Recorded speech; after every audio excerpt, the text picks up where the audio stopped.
Talk about today is we're going to talk about the Tattwas and the elementals. The whole universe is elaborated with the ethereal matter akasha. The ether disarranges itself into 7 different modalities. When these modalities condense, they give origin to all that is created. What we're going to discover today is the Tattwas are just different manifestations of energy. And we already discussed the idea, and it's something that's common in a lot of different schools, that matter doesn't really exist, right? All that exists is really just different types of energy. And that's something that most physicists will agree with as well, that the presence of matter is just an illusion. What we really see is just different forms of energy in action. And that's really what this quote is talking about. The whole universe is basically just different forms of energy. We just give different names to them. Light is a form of energy, sound is a form of energy.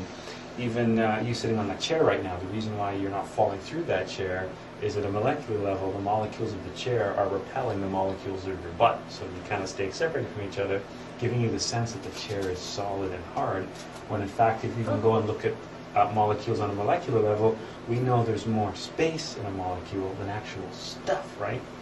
So that's really what we're talking about here. And basically, energy in all its diverse forms, the crystallization or condensation of energy gives life to all that's created.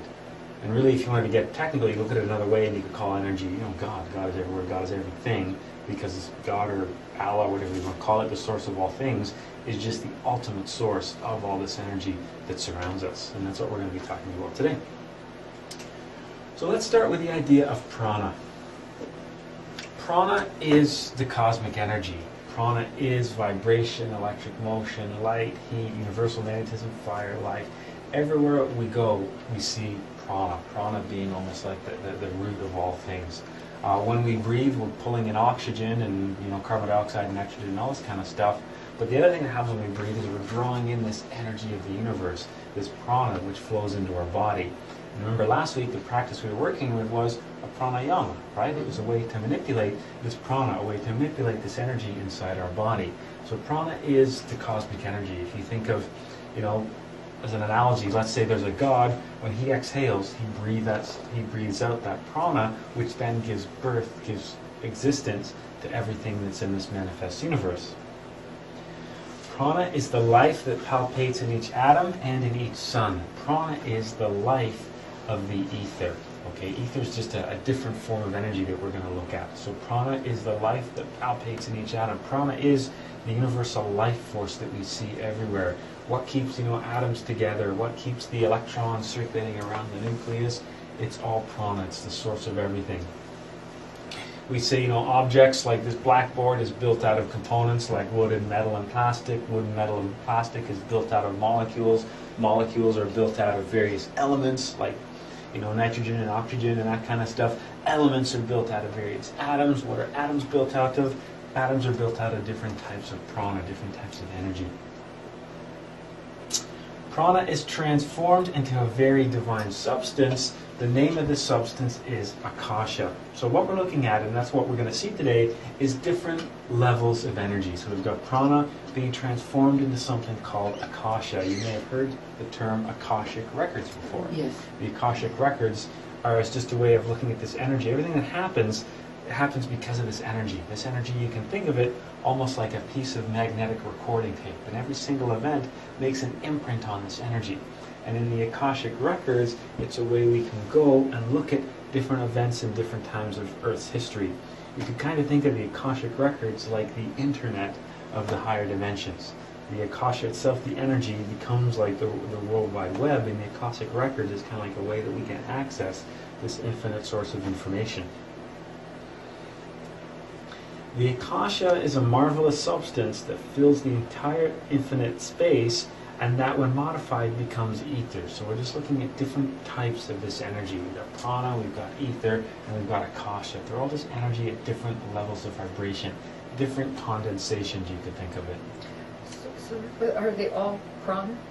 Well, they all come from prana. Prana is the root. You could, like I said, if you think of God being the source of all things, when he exhales, he breathes out the prana, and everything is related to that energy. That energy is the root of basically everything. So at some level or another, if you go back up high enough, everything becomes prana. Everything eventually returns back to God. We're just looking at different crystallizations of the same energy. prana becomes the building, or sorry, yeah, prana becomes the building block of everything in creation. From us to the rock to some planet out in the solar system, it's all related to that. Matter does not exist. Energy is the only thing that is real. Now this is an interesting statement. I mean, Master Samaya was making statements like this in the early 50s, and that's something that, you know, nowadays most physicists take for granted.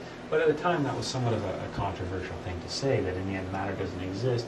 Energy is the only thing that's real. Matter itself is just an illusion created by different forms of energy. And when we talked about the class of transformation of impressions, what we discovered, life was just energy, right? Energy that we register through the senses and then interpreted by the brain. Everything that happens to us comes at us as a stream of various types of energy. Streams of light energy as images, streams of sound energy as sounds. Life to us is just a continual reception of various types of energy. And this is a quote: "Everything comes from ether, everything returns to ether." This is Sir Oliver Lodge, a great British scientist from a while back. It is the ether that gives place, through diverse modifications of its equilibrium, to all the phenomena of the universe, from the impalpable light to the formidable masses of the world. So we looked earlier at this idea of prana. We have prana up here, and then prana crystallizing to a different level basically gives us the ether.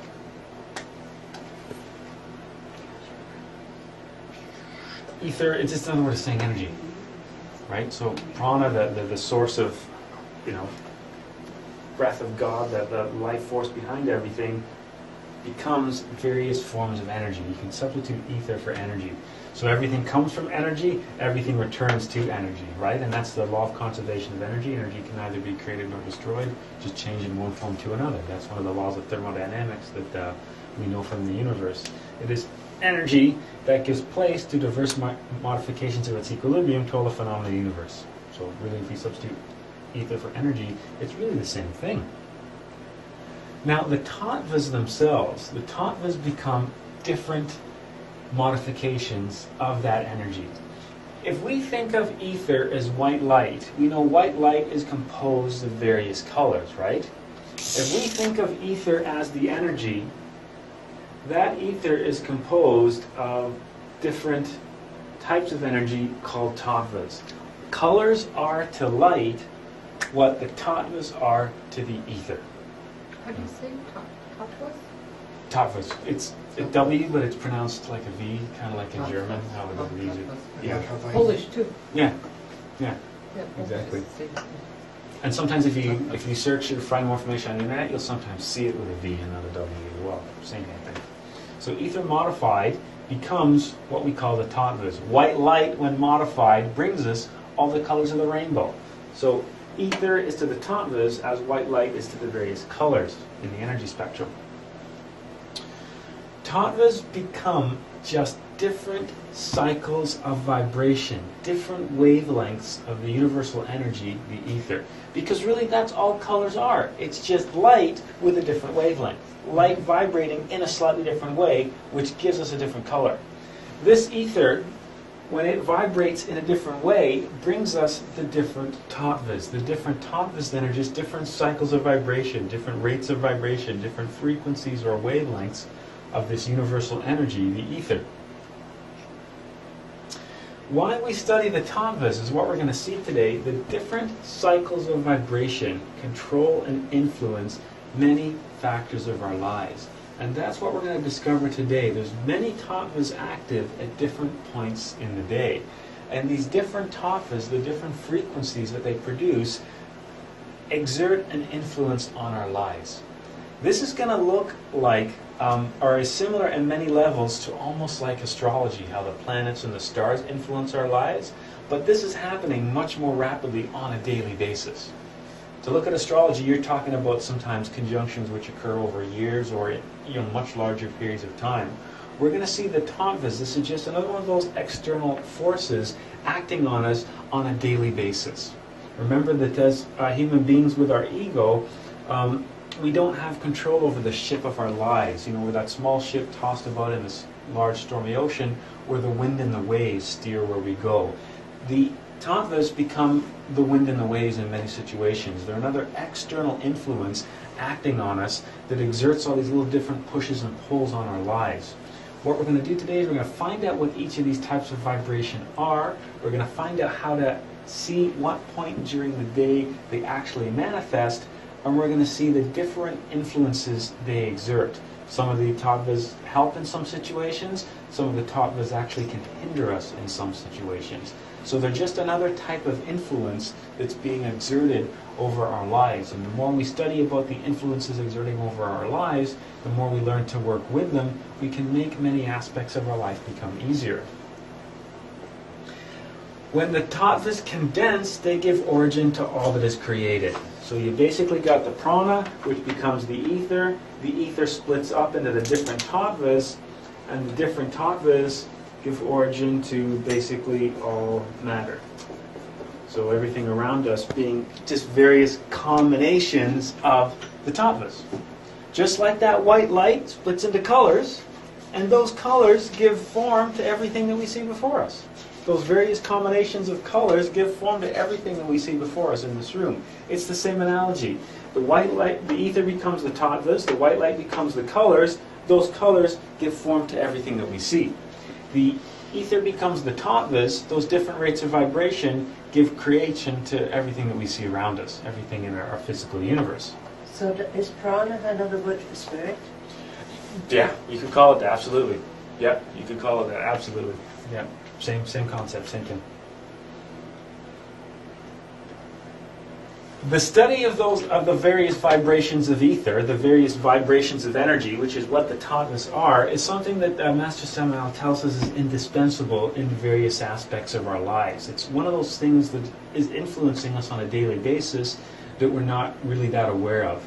Some people get really into astrology and they like to know what kind of astronomical influences are being exerted, but the tattvas are actually on a much shorter cycle, and they're exerting in some cases much more influences on us on a daily basis, changing continually throughout the day. Business affairs, love, health, etc., they're all controlled or influenced by the different cosmic vibrations, the different types of energy around us. If we understand how these vibratory laws work, if we understand these different influences, which become the tattvas, then one of the things that he talks about, which is a really interesting point we'll look at today, we're actually able to do, not just financially, we're able to improve the quality of our lives by understanding the different influences that act on us. It doesn't have to be, he's using the example here of money, but it doesn't have to be just that as well. We can improve our relationships, we can improve the physical health of our body, we can improve the situations that we have occurring with our business, home, affairs, that kind of stuff as well. And this is an interesting point because a lot of different schools look at money as a bad thing. And we tend to think, in society that money is the root of all evil, right? And in some aspects it can be. And this is an interesting a comment by Master Samael, because a lot of schools that exist, they see, being comfortable in life is you're doing something wrong. And in some cases, poverty is required to enter some schools. And if if you've done well in your life, if you've worked hard and supported yourself and your family, there's almost the sense that that was wrong somehow, that you can't be comfortable in life or take care of those around you because that's not considered spiritual. You have to give everything away and be dirt broke and poor because somehow that is a righteous and spiritual path. One of the things that Master Samael reminds us is that money in itself, it's not good or bad. It all depends on what we do with it. Remember, money that's root, it's just an exchange for work, for effort, for sacrifice that we have made. We make sacrifice for an employer who exchanges that work, that effort, those ideas, that whatever we put in, into something that we can use and trade amongst each other. Many times in our society we get so caught up in the rat race that we forget that money is not the be-all, end-all, but at the same sense, we still have responsibilities. Responsibilities to our family, to our children, responsibilities to our significant other. We still have responsibility to society, to help the race as a whole by contributing to the development of society as a whole. So money itself is not a bad thing. It just depends what we do with money. If we use money for good, then it's good. If we're taking care of our friends, our family, or helping our neighbors, that kind of thing, then it's a good thing. If we're using money for, doing negative stuff, if we're hoarding it, if we're, buying drugs or, that kind of stuff, then it's something that's negative. One of the things that he says is, on this particular path, having access to resources is not a sin. It's not anything like that. Obtain much money and use it for the good of humanity. No Gnostic student should live in misery. We don't need to intentionally inflict suffering upon ourselves. Remember, every situation that we're in is karmic. If we're enjoying a comfortable lifestyle, that's karma for things that we've done in our past. If some people are, living in poverty, that's karma for things that they've done negative in the past. They haven't, they've had the opportunity to help those around them or perhaps do something positive and they didn't, so now they're paying the repercussions for that. They're receiving that karma. So that's just something to remember, because there's a lot of schools that the idea that if you're not dirt broke, like, there's something wrong with you. You're not spiritual enough. If you have a house and if you work a good job and if you're planning for your future or whatever, or the future of your children or your family, that somehow that's wrong. Because you can't be spiritual then. You have to give it all away. You have to walk around on the streets as a beggar, because then you're righteous and you're spiritual. Shouldn't we all be living like Mother Teresa on the streets of Calcutta? Well, exactly, Yeah, right? exactly. And interestingly enough, Master Same was saying stuff like this, but he himself was regularly turning down a ton of money. One of the interesting things he did is he publicly renounced all his copyrights for everything that he'd ever said, every video, every book. He said it's free to whoever wants to use it. And if you ever get some of his books, usually that's right inside the cover. There's a quote from him that says, I renounce today and will forever continue to renounce all my rights and copyrights and that kind of stuff. And he was regularly turning down sums of money for TV appearances and all kinds of things. He just wasn't into that kind of thing. And when people were asking him, does this mean money's bad? Is this why you keep turning it down? He said, no. It's just, this is my gift to humanity. I'm giving this knowledge away. And he was always very careful about you shouldn't be profiting off the knowledge, because the knowledge doesn't belong to you to sell. The knowledge belongs to everybody, and the knowledge every person should have access to the knowledge regardless of their position in life. So that was the only thing that he talked about is, being well off in your life is not a sin, it's not a negative thing, but the work itself is something that we shouldn't be trying to profit from, because it's not ours. It's not ours to sell. Now, looking at Akasha, this is the first of the. So I'll put this one down here. This is Akasha. This is the first of the tattvas we'll look at. It's the first of the colors. You can call it that way. And Akasha is a good time for meditation. When the tattva of Akasha is active, when that vibration of energy is occurring, it's something that helps us with meditation. It helps us with the internal work. Today we'll talk about, later on, we'll look at each of these in detail, then I'll show you how to figure out when and where they're active. So we'll look at each of these things in detail, then I'll show you how to figure out the cycle of the tattvas, so you can figure out at what point during the day a particular tattva is active. Akasha is a good time for meditation. So while we're in the time of Akasha, we'll find it easier to meditate. We'll find our meditations more successful.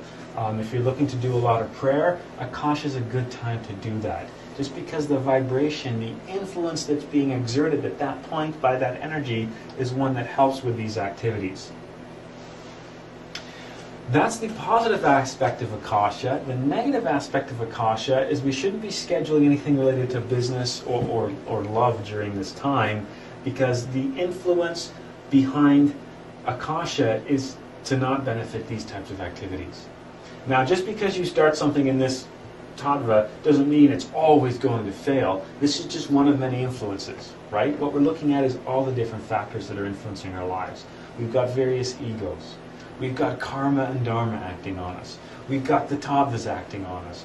We'll look at something called the law of the pendulum in a few weeks acting on us. This is just one of many different types. It's not just because that Akasha is here, it's guaranteed to fail, because there's things like karma that can overwrite this law. There's different levels of laws, okay? So a good time for meditate, a good time for prayer, reflection, internal study, and that kind of stuff. not a good time to do things related to business. So Akasha is not a good time to get into a business agreement, buy something or sell something or start a business or do something that's important to our business. Also not a time to be working on our romantic side of things, or our partner asking somebody out on a date, planning a romantic event, that kind of stuff, because the influence is not to help these types of activities. This tattva causes us to make very serious mistakes. This tattva, because it's good for meditation and reflection, it causes us to not be very aware of what's around us. So consequently, this is a time when we make stupid mistakes because we're not paying attention. Because the influence of this tattva is to direct our senses internally, which is why it really helps for meditation and prayer when we need to shut off the senses and direct things internally. But while we're, say, working with heavy machinery, we don't want to be shutting off the senses and directing things internally. We want to be paying attention to what's going around us. So we have to be careful when this tattva is active. Because of the influence that it has, it makes it hard to focus on the physical world. We end up becoming more contemplative, more meditative in this particular time, which can make us make mistakes if we're not careful.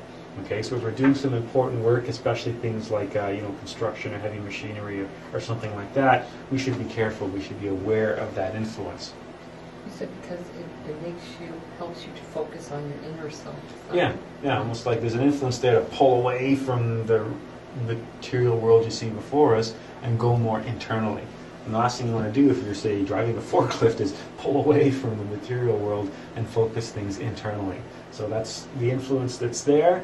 This is the negative aspect, and this is something else to be aware of as well, just because of the nature of this influence. Everything that begins with Akasha will fail. The influence behind Akasha is death, ending.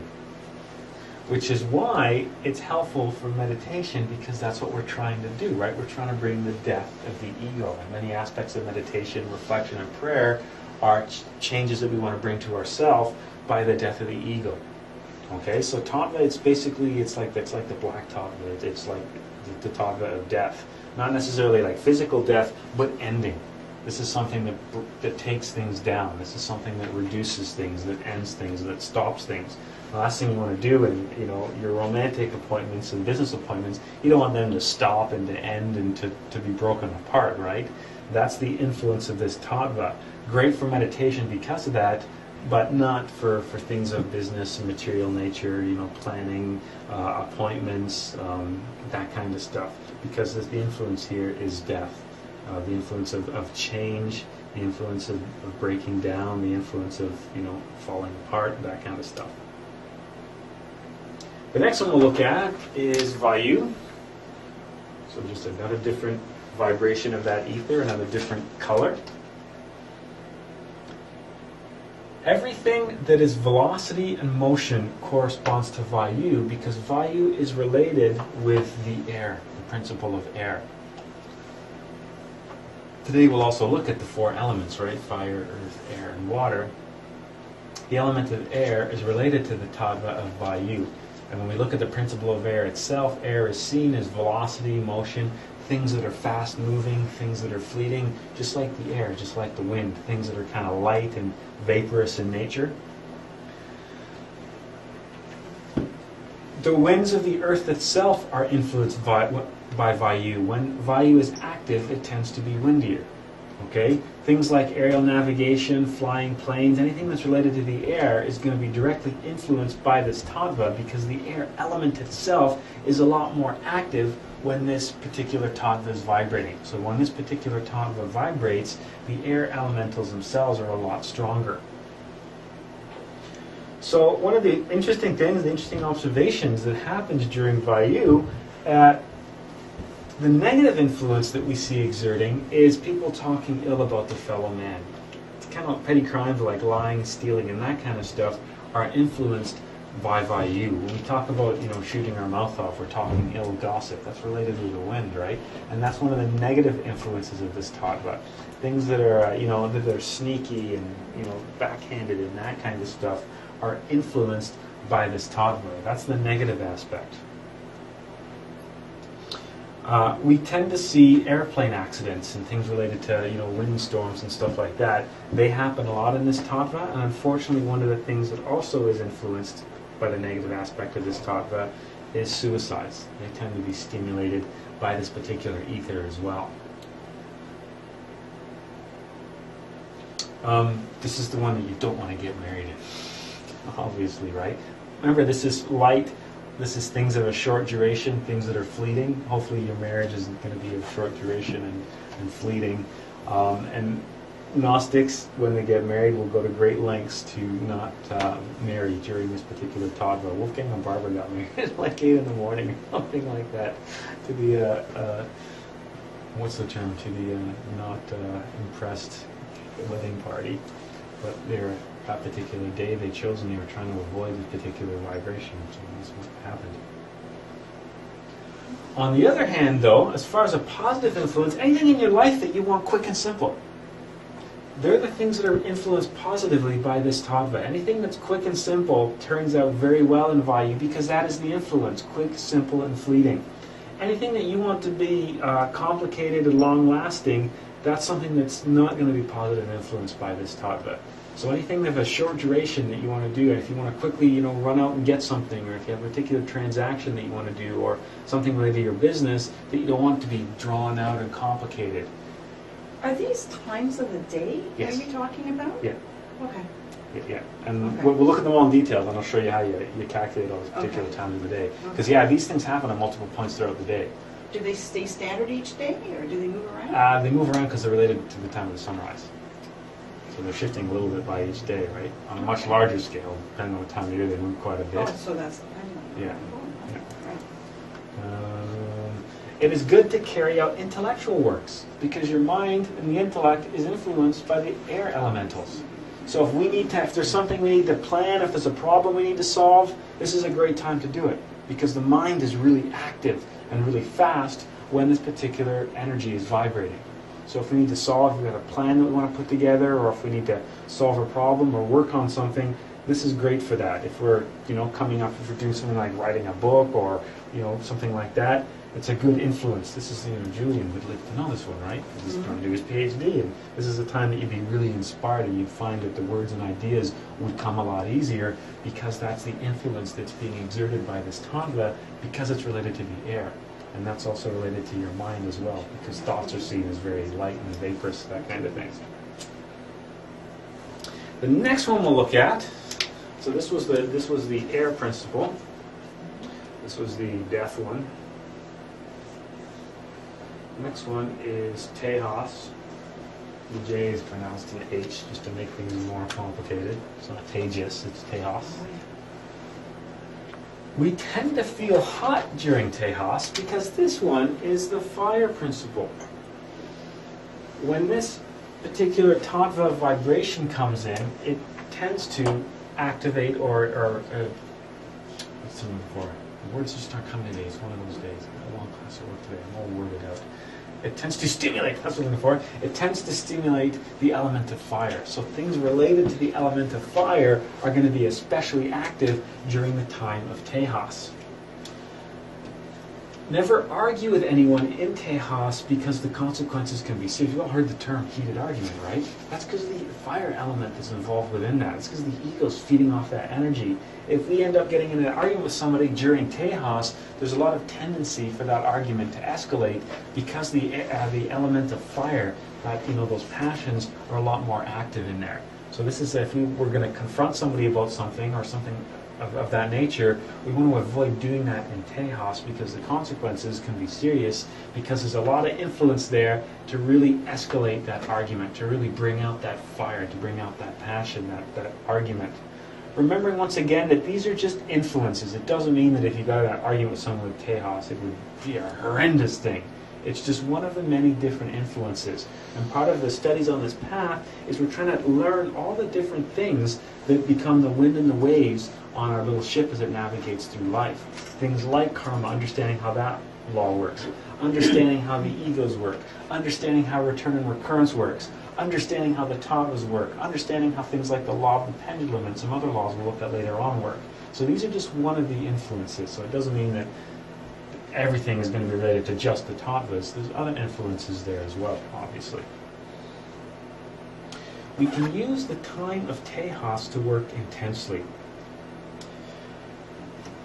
Because one of the things that we're working on when we're talking about alchemy is our own internal fires, right? The Kundalini, the fires of the heart. So working on that aspect of ourselves would be influenced during that particular Tattva. We'd find our own internal fires a lot more active at this point as well.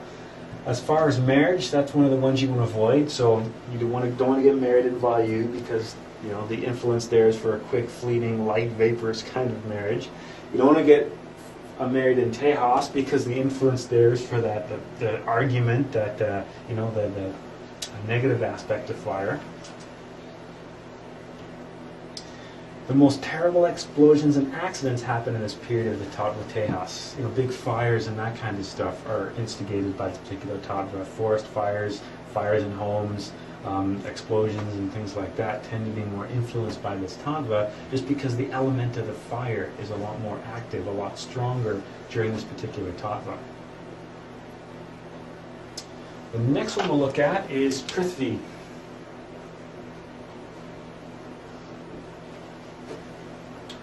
And Prithvi is the one that's success in life. If you want to succeed in business, do it in Prithvi. So if you have something that you really want to turn out positive, Prithvi is the one that brings a lot of positive influence in our life, as opposed to, say, Akasha, which is the influence of death. If you want to have good health, if possible, eat and drink in Prithvi. Marriages that are carried out in Prithvi are happy for life. So if you're looking to get married or something like that, this is the time to do that. Renew your vows, whatever it is you're planning. There's a lot of beneficial influences that are happening in Prithvi. Where Akasha was death and destruction and ending and taking down and tearing apart, Prithvi is just the opposite of that. Every party, every lecture, every business, every appointment done in Prithvi, there's an influence there for total success. So Prithvi is a very positive Tattva. It's something that brings together many things. It's one there's not really a lot of negative aspects to it. It's one that helps with success. Back here. Oh, wait. Prithvi is love, it's charity, it's benevolence. So there's a lot of positive aspects of Prithvi, especially related to relationships and especially related to business, things involving other people. There's a positive influence there to bring people together, to help plans reach completion, as opposed to, say, looking at Akasha or Vayu, depending on what it is that we're doing. The next one is Apis. And Apis is the principle of water, and it is the opposite of Tejas. So let's just get over here. Apis. And this guy is water. The principle of water, and is the opposite of Tejas, fire. This Tattva is marvelous for the purchase of merchandise. So if you're thinking of trying to, seal a deal on buying a house, or a car, or a property, or investments, or something like that, there's a lot of positive influence from Apis. It is also marvelous for business, and you'll be able to earn much money if you know how to take advantage of this Tattva. Because this is the principle of water, this Tattva works with attraction and accumulation. Those are the things that are related to this Tattva. This Tattva brings things to us. When we think of finances, we want to attract them and accumulate them, right? So because of the way the finances work, mirror the principle of this Tattva, we see some positive influences there. So if you're like a lottery type person, this is where you would do it. If you're somebody that likes to buy lottery tickets, or or if you're somebody that likes doing a little bit of gambling, remembering that there's a risk of the egos in both of those situations, right? The ego can get a hold of that, and next thing you know, you can be in a very bad situation. If you're looking for some influence, if you're looking for what most people call luck and money, that luck is actually a result of the Apis. It's one of the influences there. When you call luck, luck can be a combination of many things. It can be karmic, right? We can have that dharma coming to us, but also luck can be influenced by Apis as well. Journeys by water are good in Apis, and rainfalls that begin in Apis tend to be very lengthy and heavy, because rain, of course, being the element of water, is influenced by Apis, because it is the Tattvic principle of water. If we're planning a journey by water, something on a boat or something like that, or a cruise, a good time to begin that would be an opus as well. As I mentioned, the Tattva opus works on concentrating and attracting. So things in life that we want to accumulate and attract towards us, the influence of opus is good for that. It doesn't necessarily have to be finance, it's anything that we're trying to do. Akasha is seen as black, and its planet is Saturn, which is interesting because Akasha was death, right? Death associated with black, and as far as planets go, Saturn is the one that's associated with death.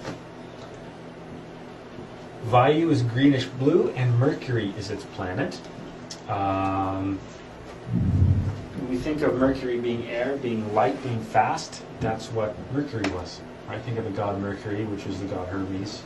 And for the Romans, that's what Mercury is seen as. And from a planetary standpoint, you never really see Mercury because it barely skims above the horizon and it's not there for very long. So Mercury is seen as the fastest moving planet. So we see that influence with Vayu. Tattwas is red like fire, and its planet is Mars, the one we associate with anger and war and that kind of stuff, right? So you can kind of see those influences. Prithvi is golden yellow, and the sun is its planet, although there is some influence exerted by Jupiter as well, but it's really a solar influence. And Prithvi is the one that, because of the solar influence, that was the one to get married in and to do relationships in, and was helpful for people coming together because we've got that positive solar influence there. And opus is white, and Venus and the moon are its planets. When you think of the moon, we know the moon definitely influences the water, right? Think of tides. And a lot of the ancient cultures would plant crops and water crops depending on the phases of the moon, right? The moon exerts a lot of influence over the fluids on this planet, the fluids in the plants, the fluids in the ocean, and even fluids in the human body. The concept of the menstrual cycle of a female comes from the moon. There's the connection there too, right? All influenced by opus. Now, there's two other ones that exist, just like we've got 1, 2, 3, 4, 5 Tattvas. There's a total of 7. Just like we've got this, this 7 notes in the musical scale. We see the number 7 everywhere. The law of the heptaparshinap, right? The law of the 7. The power 3 create, the law 7 organize. So we find ourselves having 7 Tattvas. Now, in addition to the regular cycle of 5, there's 2 special ones, Adi and Samadhi. These are special forces that we only see active at dawn. So these particular rates of vibration only come in around dawn. As far as what they're good for, they're excellent for internal meditation and alchemy. Okay, so working in advanced practices or alchemy, this is the time to do them. And that's something that you look at much later on in second chamber and stuff like that when you start looking at more advanced talks on alchemy. These are forces that really help meditate. One of the best times to meditate, believe it or not, is at dawn. If you're a morning person, actually can drag your butt out of bed at that time. That's the best time to meditate, as opposed to in the afternoon or sometime in the evening. Dawn is really good for meditation, and depending on how much of a morning person you are, it also can be good for that as well. Adi begins 48 minutes before sunrise. Okay, so whatever time sunrise is, rewind 48 minutes, that's the point that Adi starts to become active. So we don't even, sunrise is when the sun breaks the horizon, right? But 48 minutes before that, when the sun's still down here, we start to see this active. Have you ever, that time, I don't know if you've ever been up that late, and right before sunrise, there's kind of like a weird kind of, almost like electricity and everything around you. There's like a weird kind of energy just before sunrise. This is what you're actually feeling, the particular tattvas.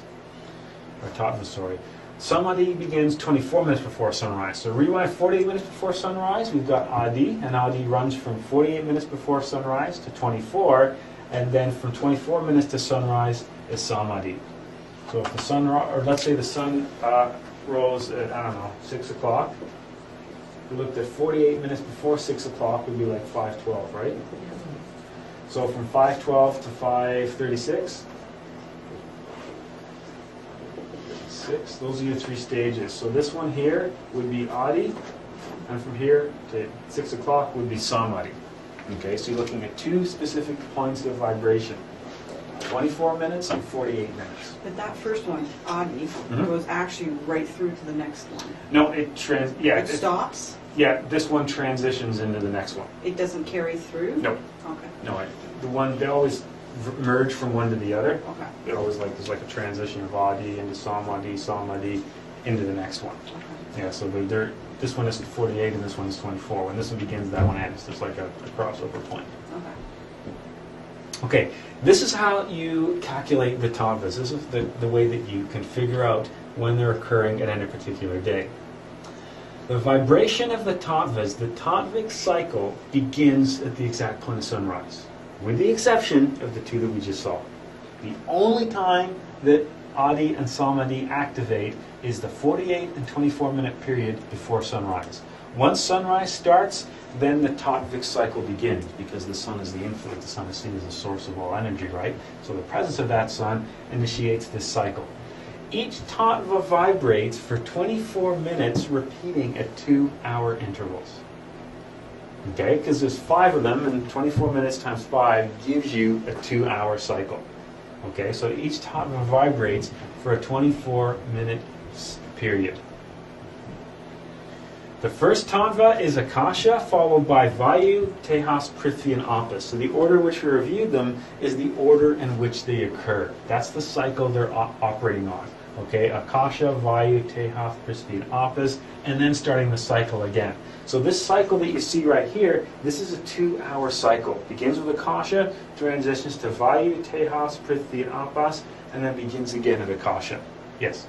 It says they all vibrate for 24 minutes, repeating every 2 hours. Mm-hmm. Now, does that include Adi and Samadhi, or is Adi and Samadhi just before sunrise? Just before and that's sunrise, from this point on, forget they exist. it? Okay. Because they don't happen at regular points throughout the day. It's just at that time. It's just at sunrise. They kind of run independent from everything else. They're not part of the main cycle. They're just a little deviation from the main cycle that occurs just before sunrise. Okay, they're kind of their own thing. Yeah. So then that would mean that Akasha is right as the sun rises? Yes. Yeah. The second that sun cracks the horizon, that's when that first Tattva is put into vibration. It is necessary to determine the exact time of sunrise, which changes each day, right? Depending on the time of the year we're at, the sunrise changes and it's altering a couple minutes every day. You can find it in newspapers, you can find it on weather websites, you can look it up anywhere to get an idea of when it's occurring. For example, let's say we find the sun rises at 6:10. So let's say that tomorrow there's something important I want to do. Perhaps I want to go in and ask the boss for a raise. Perhaps I want to apply for a job. Perhaps there's this a nice young lady that I'd like to ask out on a date. Whatever. We're looking at an event in our life that we really want to have some control over the outcome of that event. Okay, so let's say that we've got something important we want to do tomorrow, and we'd like to get as many positive influences in line as possible. This is what studying the Tattwas is all about. So let's say we look at go on the Weather Network and we look at the sunrise time tomorrow, and we see the sun rises at 6:10. And let's say that I wanted to work with, asking for a raise, and let's say it was going to be Prithvi, because that's attraction and accumulation. I want to find out what would be the most advantageous time to walk into the boss's office and say, listen, I really want to, I think I deserve a raise, or apply for a job, or, ask out this girl I've had my eye on. I want to find out when the best time to do that during the day is. We find that the sun rises at 6:10 a.m., so that tells me that Akasha is going to run from 6:10 to 6:34. Vayu can go from 6:34 to 6:58. I'm just adding 24 minutes each period, right? That tells me that Tejas is 6:58 to 7:22. Then Prithvi is 7:22 to 7:46. And then Apas runs from 7:46 to 8:10. So see how it's taken 2 hours to complete that cycle? Then now all I have to do is I just have to add 2 to all of these. Right? And that tells me everything that's going to happen for the rest of the day. So if I wanted to do Prithvi, I could say, okay, I've got 7:22 to 7:46, 9:42 to 9:46, 11:42 to 11:46, 1:42 to 1:46, 3:22 to 3:46. I can go through the whole day like that, trying to choose which one of those options lines up the best. Wouldn't it be 9:22 to 9:46? Yeah. Yeah, you were saying 9:42. Oh, then that's because I was totally backwards. Sorry. Okay. Yeah, so Confused 7:22 me, to see. 7:46, 9:22 to 9:46, 11 to 11, 1 to 1. Yeah, Yeah, it's going okay. like that, 2 hours Yeah, at a time. so they're all like that. Yep. They're all by two. And Alpas is for money, right? No, this the Prithvi is the one that we want for money.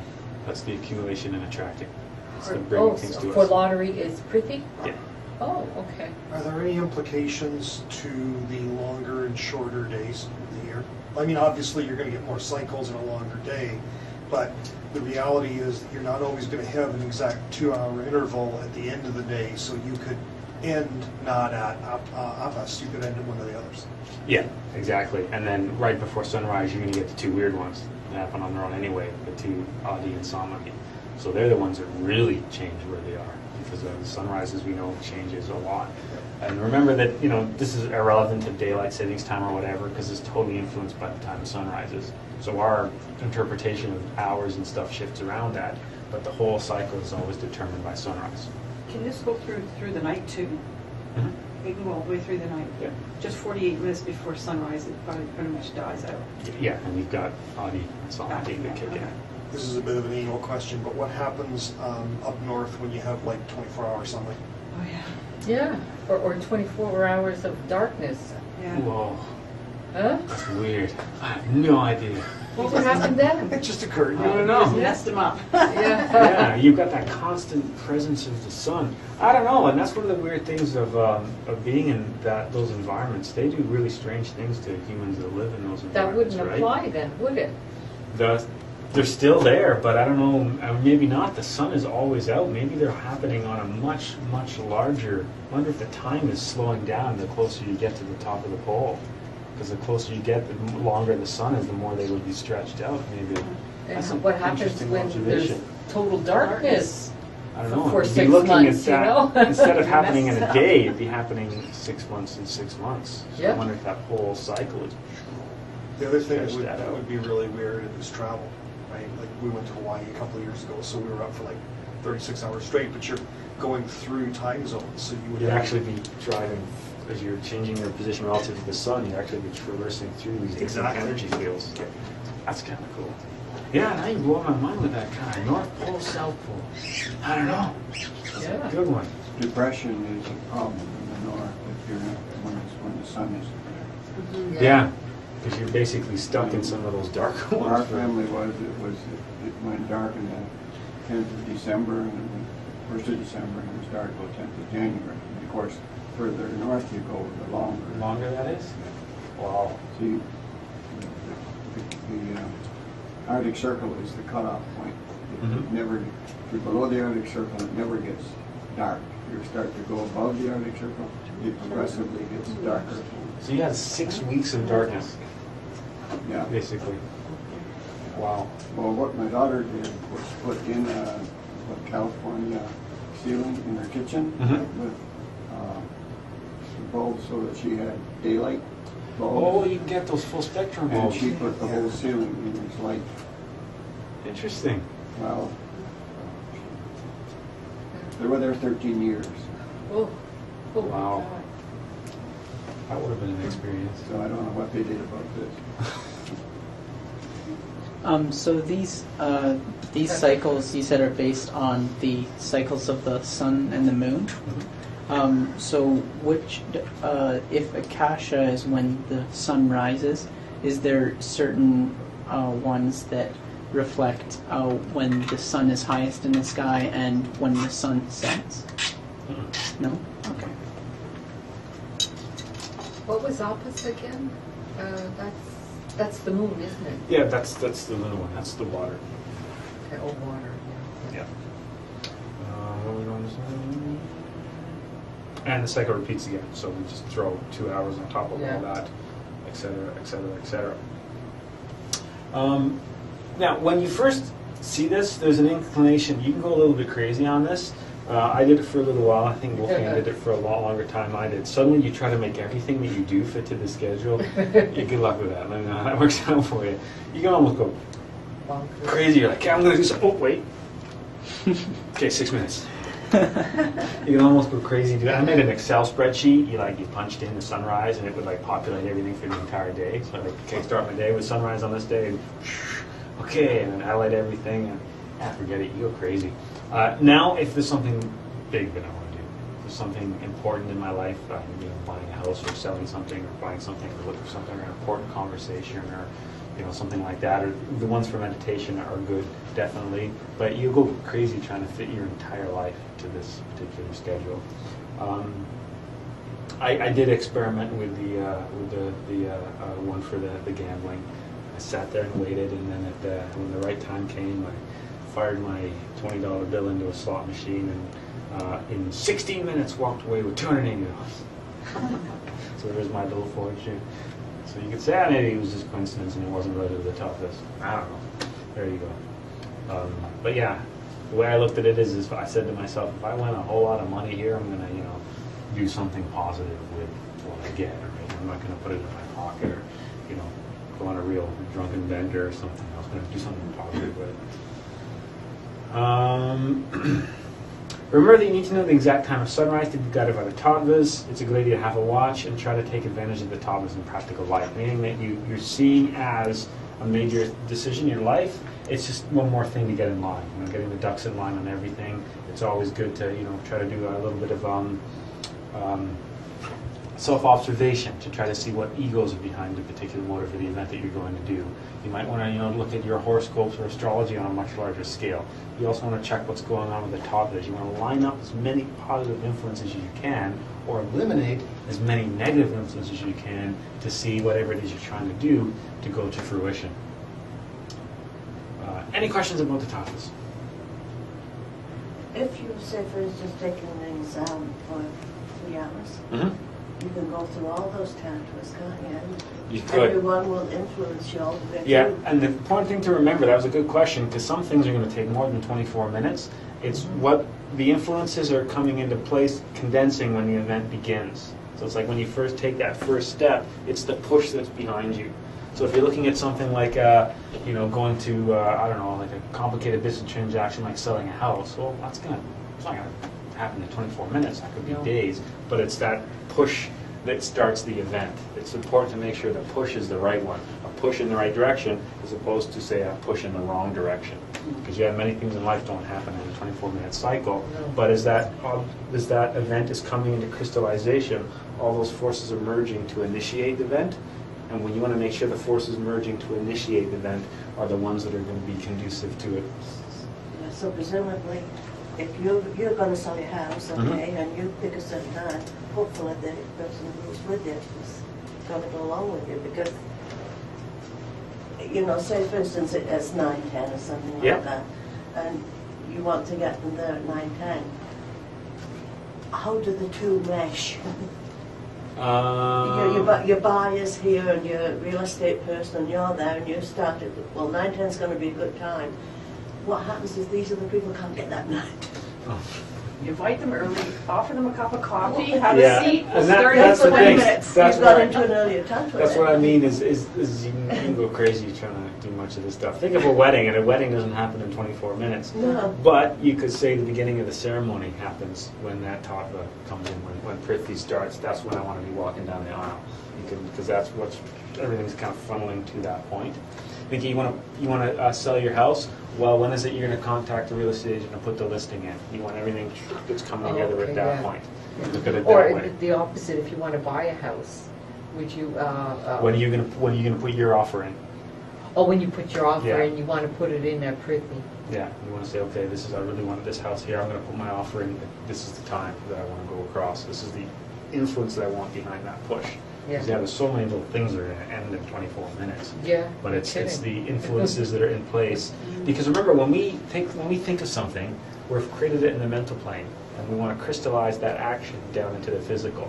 At the point that it's crystallizing into the physical, the influences are in there, basically ingrained into that. Right? Just like if you're making something, out of clay, everything in the air and whatever is getting into that at the point that it's being molded. You can kind of look at it that way. When an object when an event is being crystallized in the physical, everything that's going into that crystallization, when that idea is transitioning from the mental down into the physical. These are the influences that are behind that crystallization. So that's when you want to make sure they're active. Because it's not like, you can get into discussion and say, we have to stop talking for another 2 hours, I'll be right back in 2 hours, and we'll pick it up where we left off. Obviously, you can't. But if you're having a discussion with somebody, you have to be aware that if you're, at work, if there's a meeting, yeah, you could go through that 2 hours, you could hit all of these. And there'd be points when, things got heated, and then they slowed down, and then they got, sometimes you can see these cycles acting. That's why it's another interesting thing, not only to try to plan what you're doing, just trying to be conscious in a day and observe what's going on around you. Try to observe the influence of these things in your environment, what's going on at work or in people at the street or in malls or whatever. Just being conscious of, okay, right now, what's the time? Okay, this such and such Tattva is going to begin and it has these properties. And just try to, keep an eye out for how those things are being influenced. So we're done with the Tattvas. Next we'll look at the 4 elements.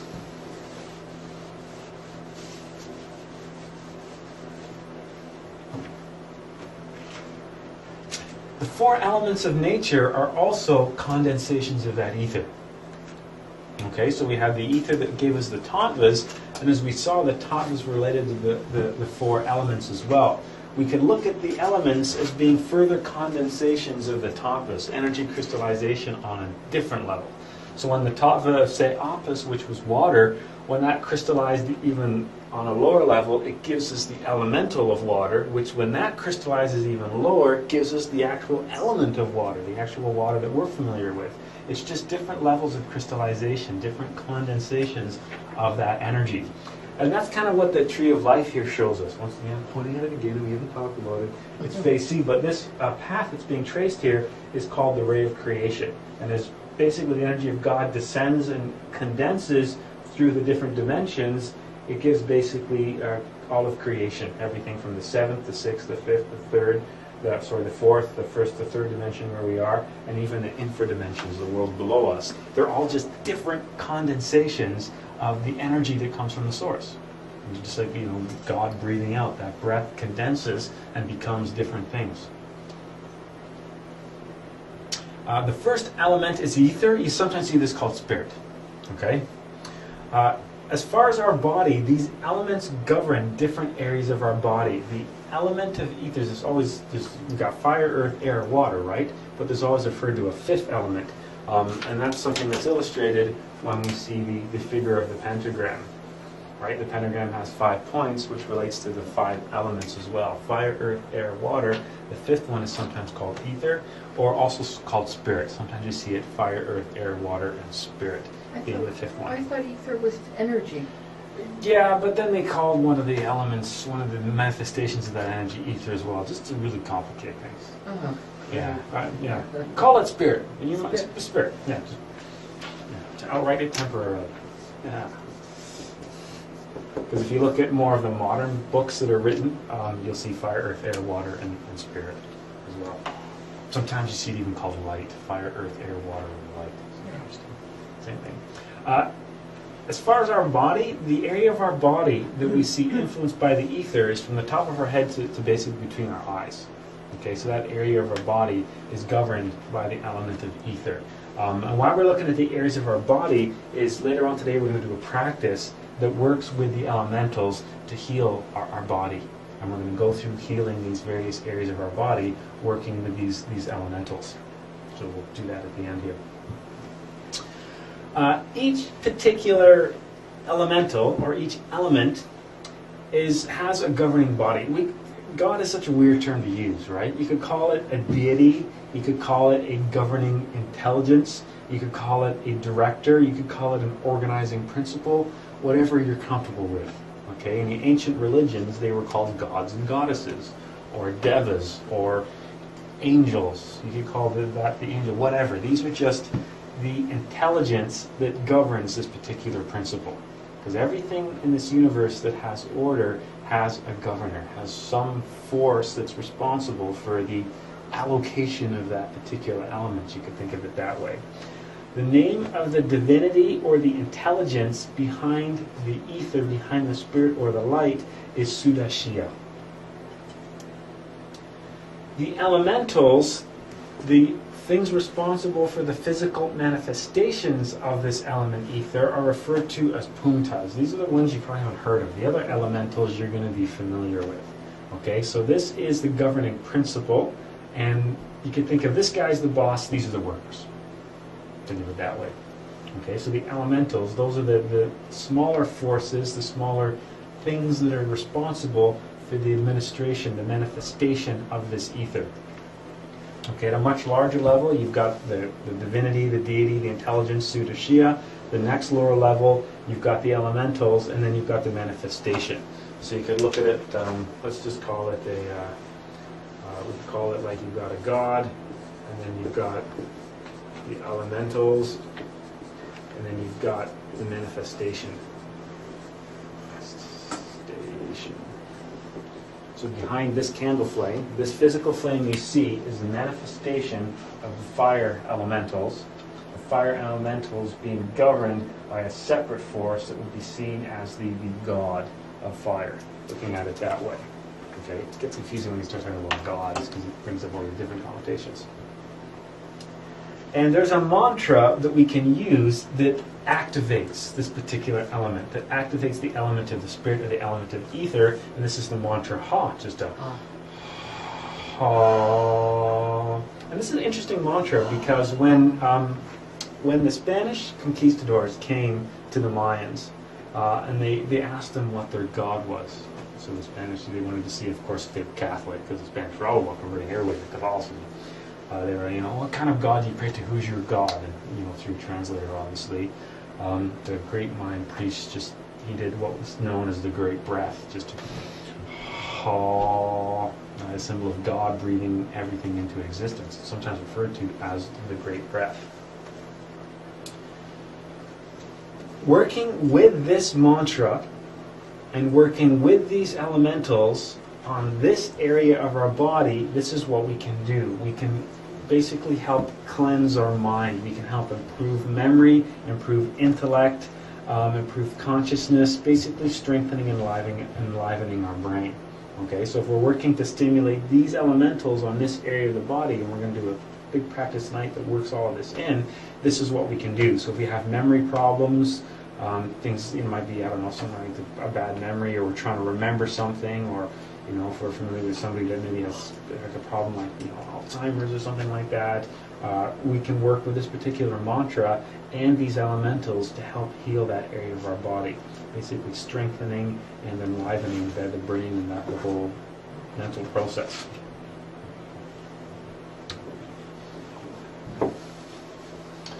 Oh, lovely background. Look at that one. This is for air. See, it's for air, right? Gets good too. I would have never known. I know you didn't even see it coming, did you? Total surprise. The air elementals govern the area between the eyes to the top of our heart. Now, isn't this interesting? That covers all five senses. Sight is in there, and hearing, and smell, and taste, and that's where my arms are. Touch, right? So that's the area that basically has all five of your senses. The god of the air, or the divinity, or the intelligence, or the governing principle of the air is Ishvara. The elementals of the air are referred to as sylphs and sylphides. I don't know what another name for that is. Fairies.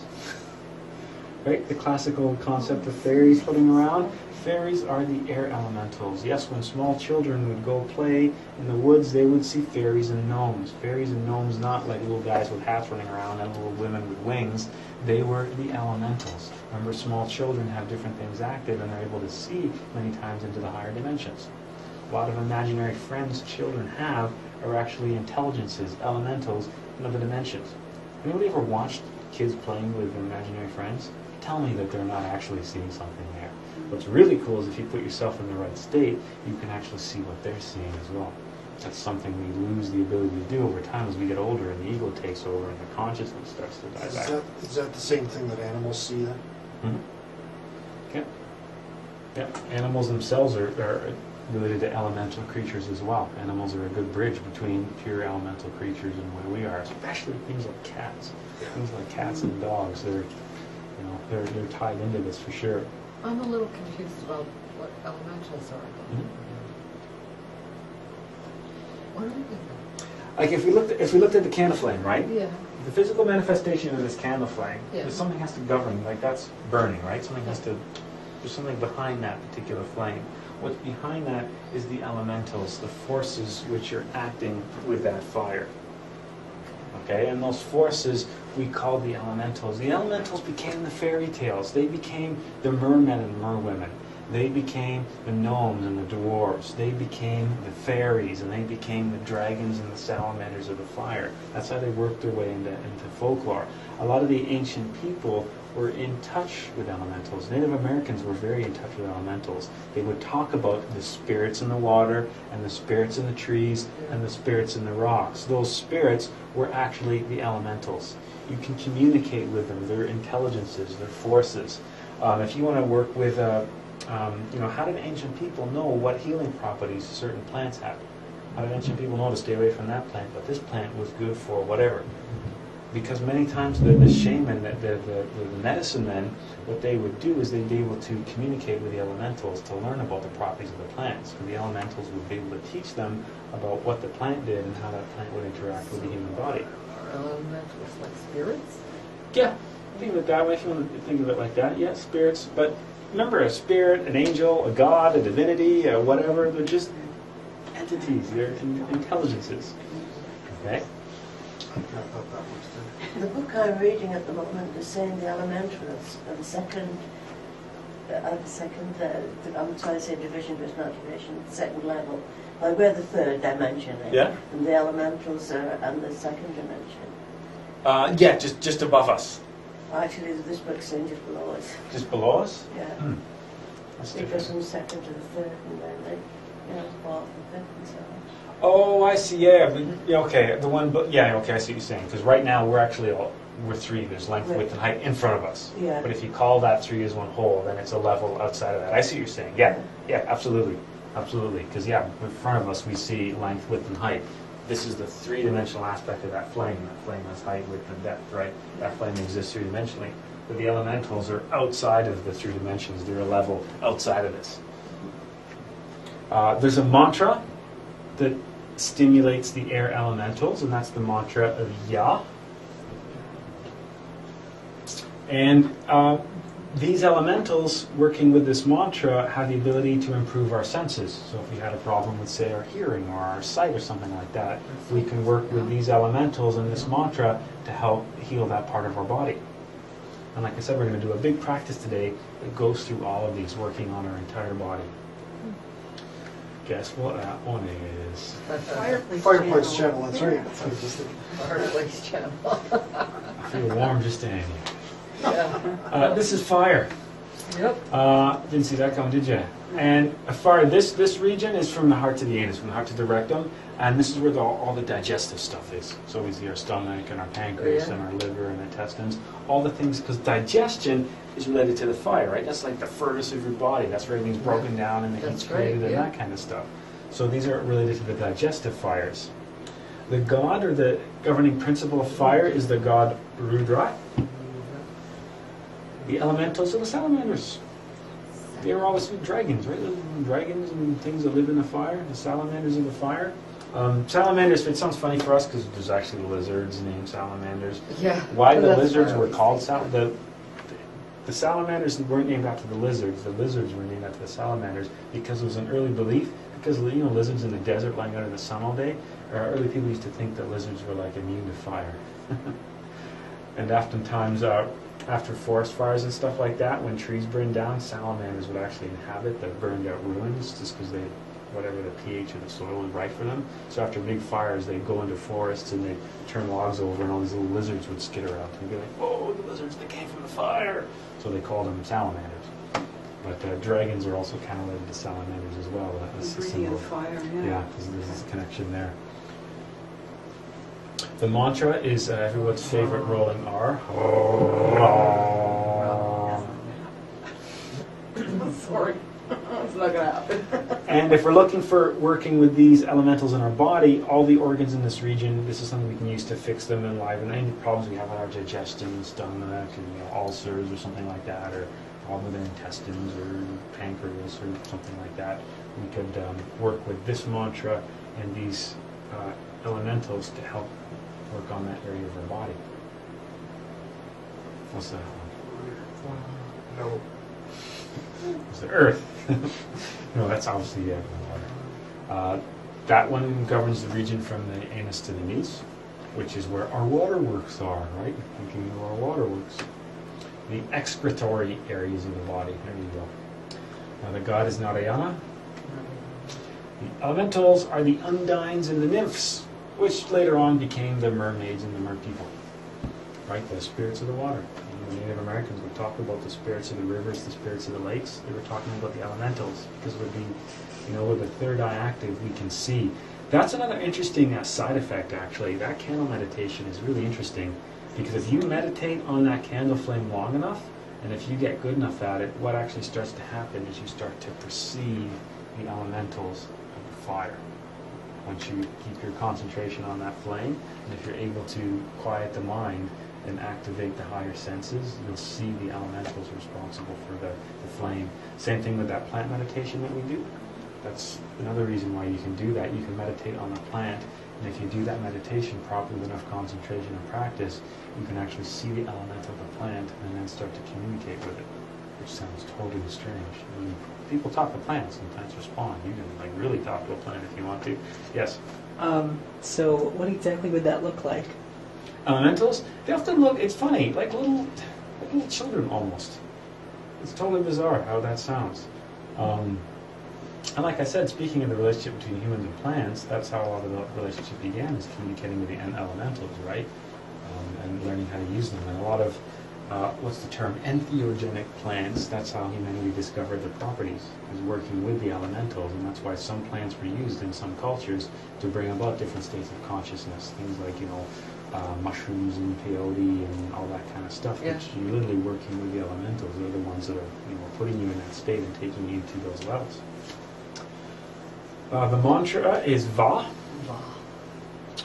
And, get back here. Something. And this is one that gives us beauty, cleansing, healing. If you're into trying to eliminate toxins and stuff like that from your body, this is a great one to work with, because this is, remember, water is a universal solvent. And this is the area that governs our waterworks as well. So helping to excrete or eliminate the toxins from our body or anything like that. We can work with that mantra. Just straight law. Yeah.